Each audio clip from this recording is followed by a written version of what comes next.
Mesdames et messieurs les représentants de l'industrie hôtelière et touristique, messieurs les représentants de la presse et des médias, chers professeurs, chers étudiants.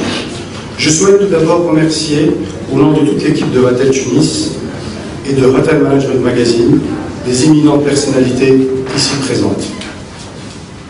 Vous nous faites honneur par votre présence ce soir à l'occasion du lancement de Hotel Management Magazine. Chers journalistes, au lendemain de profonds changements connus dans notre pays, le journalisme et la formation ont enfin une opportunité pour se développer. Où trouverons-nous l'information demain? À quoi ressemblera l'industrie du tourisme avec des informations et enquêtes plus recherchées et surtout plus exactes? Nous avons aujourd'hui besoin d'un renouveau. La responsabilité qui nous incombe n'est pas des moindres et en dépend notre économie. Avec la nouvelle conjoncture du tourisme mondial et l'avènement de l'Open Sky, ainsi que les mutations que connaît le tourisme, notre pays a besoin aujourd'hui, plus que jamais, de saisir cette occasion de visibilité à l'échelle internationale pour occuper une place de choix et redorer son blason. Je ne dis pas que cela sera facile, mais ce sont des petites initiatives comme celle-ci qui nous permettront d'avancer. Je salue à cet effet nos étudiants et le corps professoral de Vatel Tunis qui ont eu la brillante idée de créer une revue destinée aux professionnels et décideurs de l'industrie hôtelière et touristique.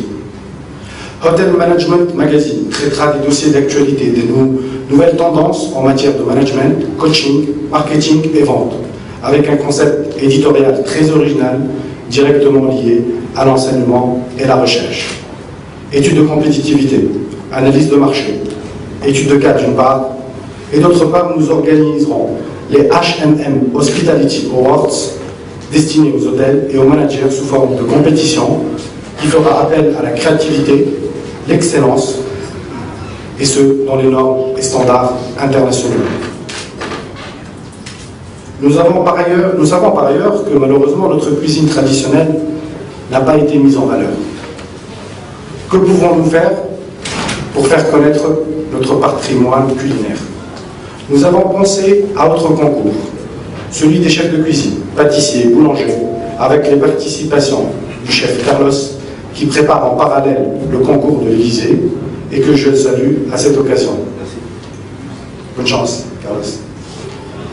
Je voudrais remercier particulièrement notre ami Jean-Claude Florac, premier conseiller de l'ambassade de France, pour sa précieuse collaboration. Pour notre premier numéro, qui paraîtra en février 2012, nous mettrons l'accent sur le e-tourisme, les principes d'Omnes, les nouvelles méthodes de coaching et la stratégie revenue en cette période de crise.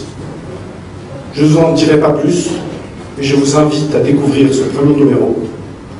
Enfin, je profite de cette occasion pour vous annoncer la naissance d'un nouveau partenariat entre le groupe Université internationale de Tunis et l'ESJ Paris, la plus ancienne école de journalisme de France, qui travaillera en synergie avec Hotel Management Magazine. Félicitations à toute l'équipe en salle et en cuisine pour l'organisation de cette réception.